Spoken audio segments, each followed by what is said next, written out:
Oh man, we live. Well, welcome back to another episode of Clean Cut Conversation. I'm Wade Hampton Jr., also known as the Chosen Barber, and I got my guy here in the chair. I'm gonna let him introduce himself, tell him who you are, what you do, and how you ended up in my chair. My name is Lavell Turnage. I'm a mental health case manager, and I also coach girls basketball. Okay, nice. So you got you right in the main, right in the field is what we're going to talk about today. But man, listen, let me tell you how this podcast today almost ain't happened. So last night I had 4 tacos, right? And it was like, it was like 8 o'clock, 9 o'clock almost at night. I'm eating. But then like a couple hours later, man, like my stomach was just tight. And it was just like tight, like squeezing me like tight. So I was like, man. But then I slept kind of through it a little bit. The next thing I know, I woke up at like 3 o'clock in the morning. I'm still tight, still getting squeezed. And I'm like, this gotta go. I got stuff to do today. I can't be, I started praying. Then after I stopped praying, the next thing I know, I was on the internet. I was looking stuff up. Came across all kinds of stuff, gastrointestinal, whatever stuff, and all types of other things. And I came across appendicitis. I was like, okay, well, which side is my appendix on? I was like, okay, it's the lower. Okay, yeah, that's what I'm having the pain at. Oh, Jesus. I was about to die. I was like, man, I'm about to die. Yeah. Whew. But anyways, we made it. Had to lay hands on myself and speak over myself. And thank God for sure. Canada Dry, man. Zero sugar. Look at that. That's the medicine, man. That's our medicine. What is it about that? Like when we was growing up, the medicine was what? Canada Dry and saltine crackers. Yep. It wasn't. It's zero sugar today. But man, listen, when I tell you the type of burps I was letting out in the car, I had to roll the windows down. I bet. So anyway, that was my story. So today we're going to talk about a topic that is kind of shied away from because it has to do with men and it has to do with health. So it's mental health. Mm-hmm. And it's something that I never understood because when I was growing up, we didn't have like counselors like that, like you went to go see the guidance counselor or whatever, but you really didn't see like a therapist, right? Well, at least not that I knew of. I didn't know anybody that actually went to go see a therapist when they was younger, or my parents, they didn't go see therapists or nothing like that either. So, but like moving into like adulthood now, oh, you didn't tell them how you got into my chair. What is he gonna? Let's back up. It's been a while. Tell them how you got here. I actually the first time I got my hair cut by you was at the school. Oh yeah, that is right. Was at the school, and then I guess I enjoyed the way you cut my hair, so I said let me give them a try. And it's going on like almost 4 to 5, maybe even 6 years now. Can't remember. About 5 years, I think. Yeah, I've been out of school for 4 years. Okay. I started school in 2020. That makes sense, yes. So that's how I ended up in your chair. Man, what? Now let's segue back to the mental health field. So you said you are in the mental health field, right? I am. This is year 7 for me. Do you find it hard to talk to boys than girls about the mental health? I think it's about equal. I think it's also all about the relationship part. I think the more and more they can trust you, they can open up to you. Something I live by growing up is just be who you needed when you were younger. So, things I struggled with as a child, as a teenager, as an adult, it's things that I don't want the next generation having to deal with or not knowing how to figure it out. Right. We had to figure out a We lot. had to figure out a lot, and they called you crazy if you want to see it. Voice your opinions about your emotions. Yeah, and I find that so contradicting nowadays because, like, told my mom the other day, we were talking about mental health and how everybody suffers from some type of mental health. Some may be severe more than others, but I believe everybody should see a therapist. I'm more than positive your therapist sees a therapist. Yeah, they need therapy after talking to some people. Yeah, so it's not really. It's kind of a touchy subject, with kids nowadays because they don't want to show that they are. We call it soft, but I think it's really, really important to learn how to channel those emotions now rather than as an adult. Yeah.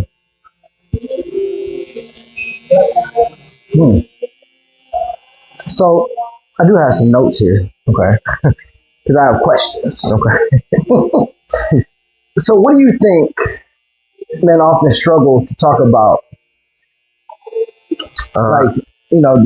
considering their mental health? Like, what do you think they struggle to actually talk about? The number one thing is their feelings, because we're taught, like, if we show how we really feel, we're considered soft, not as masculine as any other man, but we struggle too. Yeah. We were made with feelings, emotions, so, but we're taught to keep it bottled up, and then once we let it out, we're this animal, this beast of a person that they've never seen before, but they've been it all along, but just had nobody to express their feelings, how they're feeling right now. Right. I don't know why, because I grew up kind of like a tough love situation still. Of course, boys don't cry. You get hurt, rub some dirt on it. Right. You know what I'm saying? Like, it wasn't like I won't say it's like the nurturing part wasn't there, because it was. Right. My mom, she definitely was a nurturer. My dad, not so much, but my mom was definitely there to nurture you, to kiss your boo-boos and all that stuff, or whatever. Right. And she kind of let me know that it is okay for, boys to cry. And I even tell my son, I was like, it's okay for men to cry. Like, because sometimes it's the release. Yes. Because if we keep that all bottled up all the time, that's when you see guys snap. Yes. That's when you see guys, go off the hinge. Like, you know what I'm saying? Because it's bottled up for so long. And I tell guys nowadays too, like, I've had to learn this for myself that, being married, you have to really, talk about all the little things. Yeah. Like, you have to nip it in the bud, because if you don't nip it in the bud, like, say for instance, if it's something like, I don't like the way she slurp her soup. And every time she eats soup, that joint just start depositing into your mental. The trigger. It's a trigger. So then next thing you know, y'all arguing and it come out. Right. See, I knew it. That's the way you slurp your soup. See there? She like, whoa, wait a minute. We was talking about the kids and getting them to school. Where's soup come from? Right. I'm just using it as an example, but I get it. But that's how it happens. Like, because everything's so bottled up. If you don't express it, if you don't get it out, if you don't talk about it, if you don't have somebody to, confide in, like a friend or a brother or a therapist, then you subject to blow up. Absolutely. And that's why I was watching an episode on The Shy, and I think it's like once a week they would have like a group setting for men, and they express how they're feeling, what they're going through, and they had to keep it within those four walls. And I thought it was so deep, because especially in the Black community, you don't have that. No, you don't have that at all. And so seeing them be able to express their feelings, other men let them know that they're there for them, whatever they're struggling in, that's essential. Like, yeah, it's the code of the safe space. Yeah. We don't often have a feeling of a safe space. No. Like, even amongst friends, sometimes, like, say for instance, like, if I gotta tell you, hey man, between me and you, don't say nothing. You know what I'm saying? Yeah. Don't say nothing. Then I probably should be telling you what I'm about to tell you. Right. You know what I'm saying? And vice versa. Like if somebody feels like they have to tell me, hey, wait, man, between me and you, like I'd rather you not tell me then, because if you feel like I want to tell somebody, then our bond isn't as strong as I think it is. Correct. But I feel like that's why the barbershop is so important, because it's like an unwritten code. Like whatever you discuss here in the barbershop, literally, honestly, stays in the barbershop. Yes. Like it's like a barber client privilege type of thing. And that goes for all the barbers. Is like listening. And people just even getting a haircut. You should just know it's an unwritten rule, like it's a golden rule. Like, hey, listen, this is a safe space for men to come and talk, shoot, cry, get prayer. I done did all that from my chair, and that's that's how I knew that my chair was my ministry. And I was saying to myself when you asked me the question, is it tougher for boys or girls? Because my players, like, I'm more than just a coach. I'm everything underneath the sun for them. Father figure, older brother, teacher, whatever. My players, like, kind of whatever they need. Yeah, they come to me for advice about different things they struggle with. Some of my players came and cried and asked me for advice. And I mean, of course, the number one, where I'm gonna tell them, take it up with God, but at the same time, I'm gonna be there for you. Like, they still need that humanistic type of like we always say, pray about it, take it to God and things like that. But also too, our bodies are flesh, and they crave like that human interaction, or that adult interaction, or that listening ear that is gonna get a response back from somebody. Like, they don't want to hear, and I've been the same thing. Like, you don't want to hear a prayer about it. You want to hear, like, I came to you for advice.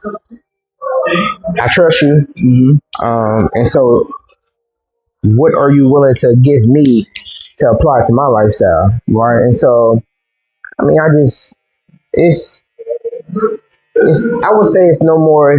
So, boys and girls are just who they are. And I always tell my players, like, and my clients, like, I'm willing to meet you right where you're at. Like, I'm gonna walk this journey with you, but I won't pigeonhole you as the first thing. But at the same time, I want to see you grow as a person. Right. So, what do you think a common misconception about men and emotions that you think needs addressed? Like, men and their emotions. Like, what do you think is like a common misconception? I think the number one is probably that men are allowed to cry. I think the second one is about them confining the feelings.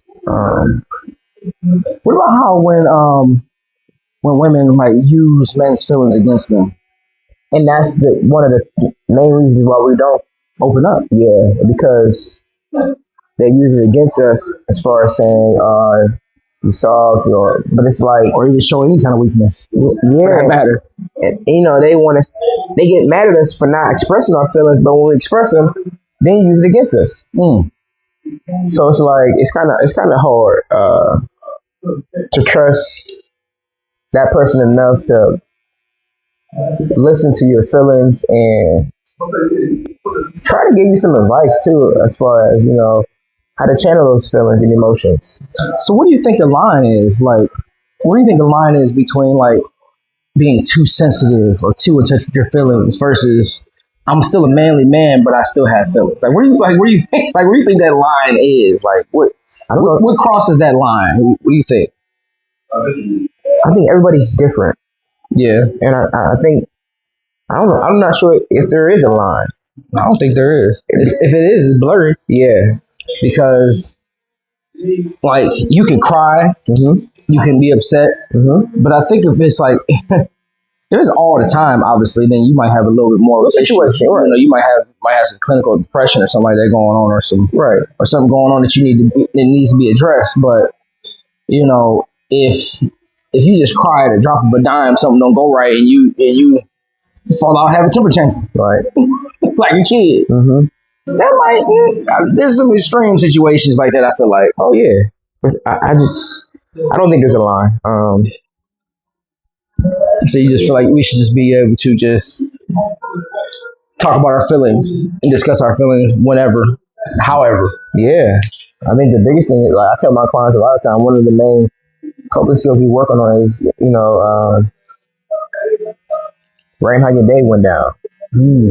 Um, and you're gonna have good days, you're gonna have bad days. You said write it down? Write it down.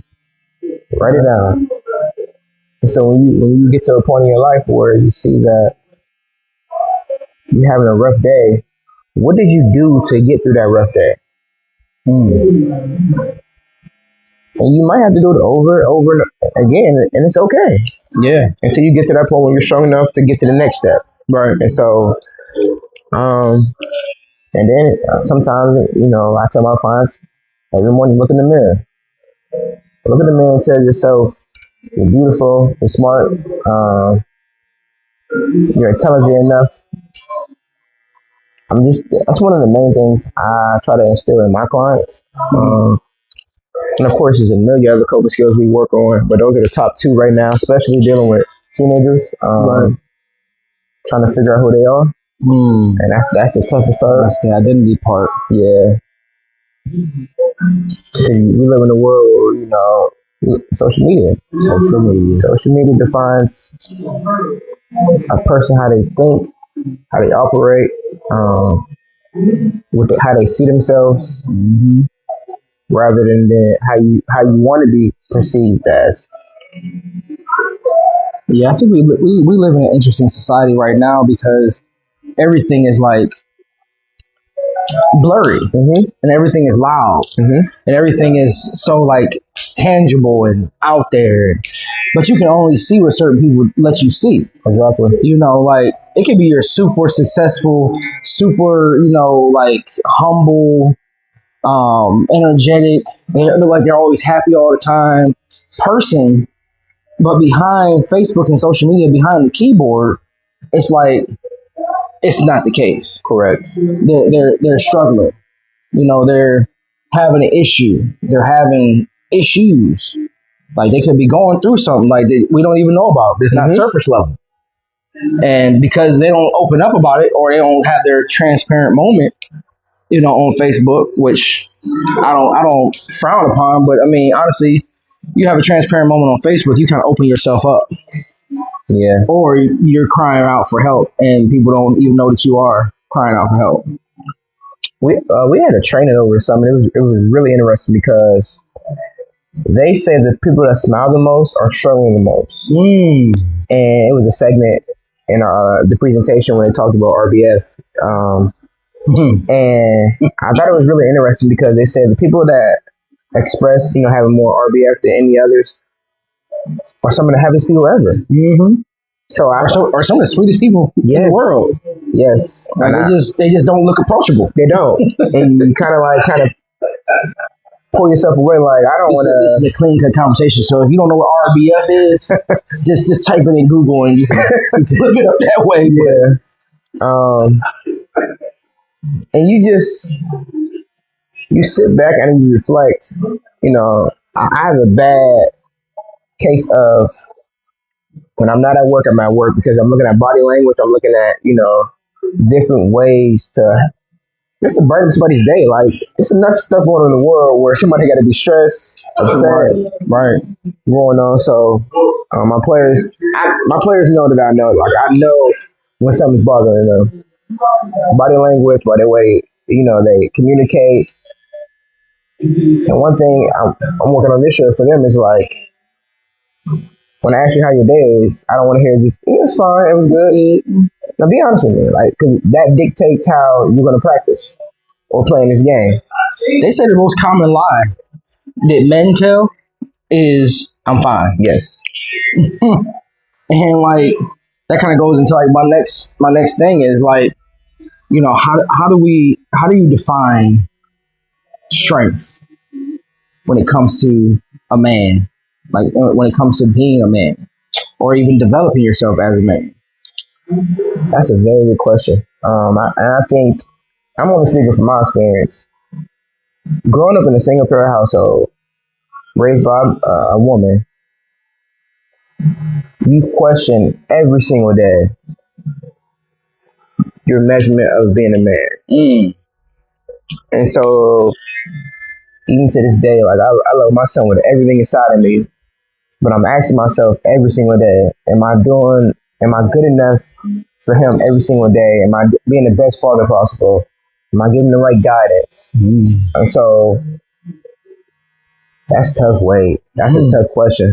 That's a tough question. Cause strength, man, it's like, I think my dad said it one time, and he calls it take low. Okay. It's like you be strong enough to be weak sometimes. And like when you're strong enough to be weak sometimes, it's like you're strong enough to say, yeah, it's okay to cry. But I'm about to get back up. I ain't gonna stay here too long. I might cry, I might scream, I might shout, I might have an issue, I might have a moment. I tell my daughter, because when she said she had a bad day, I said, you had a bad day. Joe Moss, he used to say, you had a bad day. Oh, you had a beautiful, awesome day. Oh. Because then I go right along with that is I tell my daughter, I'm like, listen, champions don't have bad days. They don't. They have bad moments. So if you think that day is bad or that moment is bad, don't let that moment turn into a series. Yes. Because that's when it happens. That's when you start to spiral. You know, having bad moment after bad moment after bad moment after bad moment. That's when you got to go back to looking yourself in the mirror and say, hey, this is not going to be the case for my life. This is not about to happen. I'm not about to have this type of day. Like, I had to tell myself this morning. Like I said, I was going through it. I was we had open gym in the summertime, and I was listening to a podcast before I went to practice, and one of the coaches from the University of Houston, he said 3 people can't ever have bad days: the head coach, the best player, and your point guard. Oh, so I've been reiterating that a lot to myself, my point guard, my best player. Like, we can't afford to have bad days. I don't care how stressful my day gets at work. I can't take it out on them, and I gotta be the best I can for them within those 2 hours at practice, at a game, when we're traveling, whatever it may be, community service. But I can't afford to have no bad days. And I said the same thing to my son. Like, I can't afford to have bad days for him. Nope. And I feel like that's strength right there. You know, I had to pull the captains aside yesterday. We all pulled the captains aside yesterday for the little squig football team. And we had to tell them, like, listen, y'all set the tone. Other kids are watching you. Yes. You know, and sometimes they get down on themselves. You know, I coach little league football, and they're 6 to 8 years old. Yes. Some of them might have just turned 9, but some of them are struggling and having some issues, or, you know, identity issues, or whatever the case may be. Like, you see them crying about little things, like they miss a tackle and they want to cry about it. It's like, no. I tell them, like, I'm like, what's the best play? They be like, the next play. You know, like, so let's get out there, let's go do it. Every time we get that play done. Absolutely. That's just like in life. You know, make the rest of your life the best of your life. You know, so it's like everything we go through builds our character, builds our foundation up even further. And then we have to build upon those principles that we learn along the way. I agree. And like the strength, man, it's just somebody being like who do you feel like was your biggest or your strongest male influence? Because I know you said you grew up with a single mom. You know, so who do you feel like your strongest male influence was? You said you cut the beard off too, right? Yes. My brother. Your brother? Okay. My brother, he always felt like he had to be Superman. And when until I got to a certain age, he was Superman to me. Like, he protected me. He showed me how to play basketball. He showed me different things in life. And so we had these conversations now. Like, he always tells me things that I never knew how he felt about me in a good way. And so even today, he feels like he still needs to be Superman. But I let him know, like, hey, listen, it's okay. You passed the tape to me for a reason. How much older than 2 years? 2 years, okay. 2 years. And so when I say we went through everything together, like, you know, the good, the bad, the ugly, but like he was the strength, like, and you can see it, like, on the basketball court, on the football field, even in life. Like, he plays that role where the strength he has in him, they call it little man syndrome because he's a little shorter. So, but that's why I get my strength from. Nice.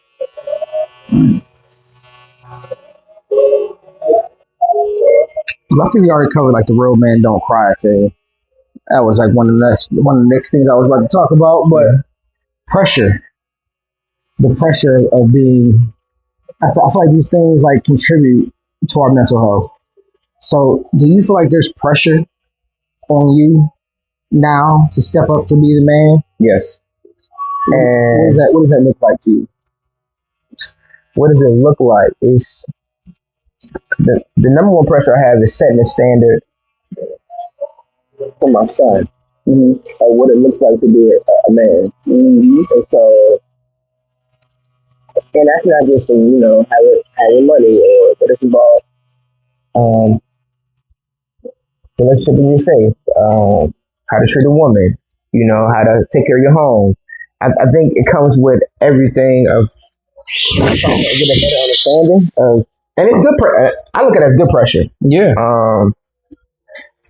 And that's one of my main things I try to tell myself nowadays is good pressure. Because I'm not always going to be here for him. I'm not going to always be here. Right. But my goal is to make sure I set him up for success and not have to go through the things I went through growing up. Right. No, that's good stuff. Because I tell my son, well, when my son was first born, I used to smoke Black and Milds and drink a lot and stuff like that or whatever. But I stopped all of that, like cold turkey. You know what I'm saying? Because I was like, I gotta be the best. I mean, I stopped cussing before that too, but I was like, I gotta be the best example for him. Whether it be how to be a man and how to navigate life. I always tell him that my biggest responsibility is to make sure that you're a decent human being. Absolutely. That's it. Like that's one of the things I really focus on the most. And if it's catering to his mental health and catering to, like both of my sons really, I keep them as close as possible. Of course, my daughters, I keep them as close as possible too. But it's like the men that are going to be carrying the legacy on. I need to make sure that they're solid. I need to make sure that they understand that it's okay to cry. I need to make sure that they are, in a position to continue to grow. Because sometimes we think they know everything. Absolutely. And that's one of the biggest downfalls right there is you think you know everything. And when you have to be humble and have to know that you can learn from any situation, anytime, anybody. Yes. So, but yeah, I believe that's a good thing. So let's round home. We're talking about mental health. We're talking about different things you can be dealing with. But how do you find a healthy outlet? Like, what do you feel like your current healthy outlet is? It's crazy you say that because I'm just learning to find a healthy outlet. I have a tough time with cutting off work and basketball, and so I'm always run. And on this, doing that. Yeah. And my cousin, she's trying to explain it to me like, you gotta cut it off. And so one of the main things is now is A, I go see Dr. Echo, she's my therapist. And B, as far as cutting my phone off. I feel screen time. Screen time. You keeping this connected? You want me to split it up? You cut the bars off. And so I'm trying to work on me a little bit better because I truly wholeheartedly believe if I am the best me possible, I'm the best for my son. I'm the best for my players. I'm the best for my clients. I will give them better results. If I'm trying to cram everything together, not being effective as I could with them in our sessions or our practice, or just me and my son's time together. Like, I don't think I'll be able to give them the best me. So I'm working on different things. I got other friends that I ask for advice, like how do I cut it off? Yeah, sometimes it's hard. I'm kind of glad I have one of those jobs like that. If I ain't cutting hair, I don't talk about work. Like, so I might talk about what happened in the barbershop every now and then or something like that. Of course, just with my wife. Nobody else needs to know about what happened in the barbershop usually. But you know, my thing is, of course, working out. That's my time. That's my meditation time when I go on the sauna. You know, that's the time where I just listen to my worship music sometimes when I'm working out. Or I might just be listening just to an instrumental. For sure. Just letting that play. But it's like having a healthy outlet is like, it's vital. Having a time just for you. You know what I'm saying? Like just to, like you said, shut everything off. You know, turn off the phone. Like I have mine on Do Not Disturb. And I don't get no alerts to my headsets. So when I'm in the gym, I'm in the gym. Don't nobody need me at 5 a.m. You know, that's why I always say that. And it's kind of funny to even say that. Like there's only like 2 times where people don't like need me, or maybe 3 times. I can't just leave you here and go do something. Right. You know, I can't stop at the gym. I usually don't stop at the gym. Whenever I'm at the gym, I'm at the gym. You know, there's a couple of things, a couple other places. But when I'm here, I'm here. When I'm at the gym, I'm at the gym. And I protect my time at the gym because that is my time for just me. To be me. You know what I'm saying? And somebody said to me, be where your feet is at. Yeah. Just be where your feet is at. I'm like, that's deep. Wherever you are, be there. I think Pastor Locke used to say that too. He said, wherever you are, be there. Don't be in church thinking about, you know, what you about to eat and everything like that. What's going on next? What TV show is coming on after church? What, you know what I'm saying? Don't be where you at. Yeah, be where your feet is at. And sometimes I don't even take pictures half the time whenever I'm in certain places. Like, it's hard for me to take pictures in the midst of having a good time. I want to just enjoy that moment. You know, I get it. I understand. So last but not least, do you consider yourself breaking cycles? Oh yeah, that's one of my main goals right now. And it's hard, man. It's so hard of breaking the certain cycles that I'm trying to break right now. But I know it's not for me. Right. I know it's not. So it's like I'm just trying to make sacrifices, be obedient. As much as sometimes I don't even want to do it. I know it's the best situation for me, but also the best situation for my son, the next generation. And I think the biggest thing is when trying to break cycles. Once you break it, you want to break others too. Because you see how easy it was. Yeah. You can say, you know, you see how easy it is, like to say, I'm not gonna be smoking like the rest of my family. I'm not gonna drink like the rest of my family. I'm not gonna eat fried foods every single day like the rest of my family. You know what I'm saying? Like just those like type of cycles too can prevent, you know, like diabetes, and can prevent high blood pressure and high cholesterol and stuff like that. Some of that stuff is hereditary. It is. But they have hereditary lifestyles too. For sure. So, for sure. You know what I'm saying? You were taught to eat a certain thing. Like that's how, you know, you were taught to cook a certain way and use, you know, we don't use lard no more, but they used to use lard back in the day to cook with. So, but, so yeah, that's dope. That's good. So last thing I always ask people is if you can go back and tell your 18-year-old self one thing, knowing what you know now, what would you tell your 18-year-old self? I'll say embrace the struggle. Embrace the struggle. Simply because it's going to make who you are at the age of 32. You're going to go through some hardship. You're going to go through some difficult times, but that's what builds up your character and makes you the man you are today. And just continue being who you needed when you were younger. And that's something I try to live by every day. Nice. All right, cool. Good deal, man. Hey, Lavell, I appreciate you coming and sharing your wisdom and your knowledge on, you know, mental health from a men's perspective. As always, this is Clean Cut Conversation. Please tune in every Friday, like, share, and subscribe to the page on YouTube. And until next time, keep the conversation clean cut. This is the time where I walk over to the camera.